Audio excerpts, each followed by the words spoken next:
আসসালামু আলাইকুম ওয়া রাহমাতুল্লাহ। প্রিয় দর্শক, আজ নিয়ে এসেছি দারুণ স্বাদের রোস্টের রেসিপি।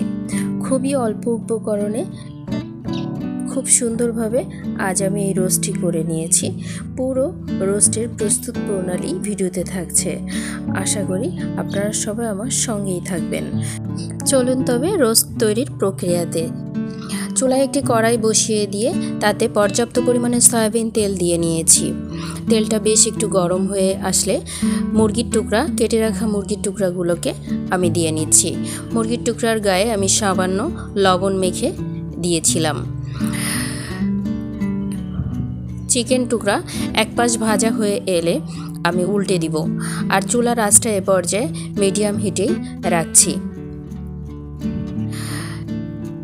চিকেন টুকরা এ পর্যায়ে আমার ভাজা হয়ে গেছে। আমি এগুলোকে একটি পাত্রে তুলে নিচ্ছি। আজকের রোস্ট তৈরিতে একদমই অল্প মশলা দিয়েই আমি রোস্টটা তৈরি করে নেব।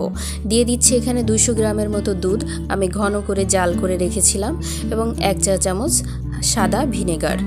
আর এখানে দিয়েছি রাঁধুনি রোস্টের মশলাটা, দিয়ে দিচ্ছি স্বাদমতো লবণ। এই মশলা দিয়েই আমার রান্নাটা আজ আমি করে নেব। এটাকে একটু সময় জাল দিয়ে নেব।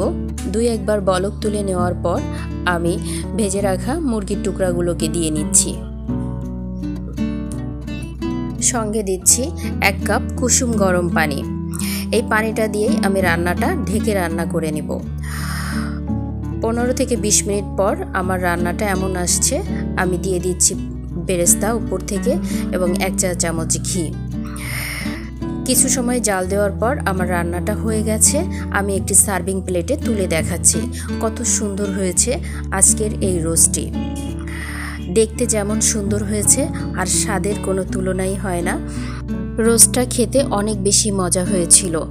এত অল্প উপকরণে যদি এত সুন্দর করে রোস্ট তৈরি করে নেওয়া যায়, তাহলে তো কম বেশি আমরা সবাই সবসময় এই রোস্ট করতে পারি।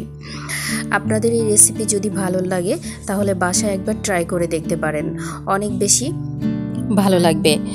আর এতক্ষণ আপনারা যারা আমার ভিডিওটি ধৈর্য ধরে দেখেছেন, আপনাদের সকলকে আন্তরিক ধন্যবাদ জানাই। পরবর্তী ভিডিওর আমন্ত্রণ জানিয়ে এবং আমার প্রিয় দর্শকদের সুস্থতা এবং সর্বাঙ্গীন মঙ্গল কামনা করে এখানেই শেষ করছি। আল্লাহ হাফেজ।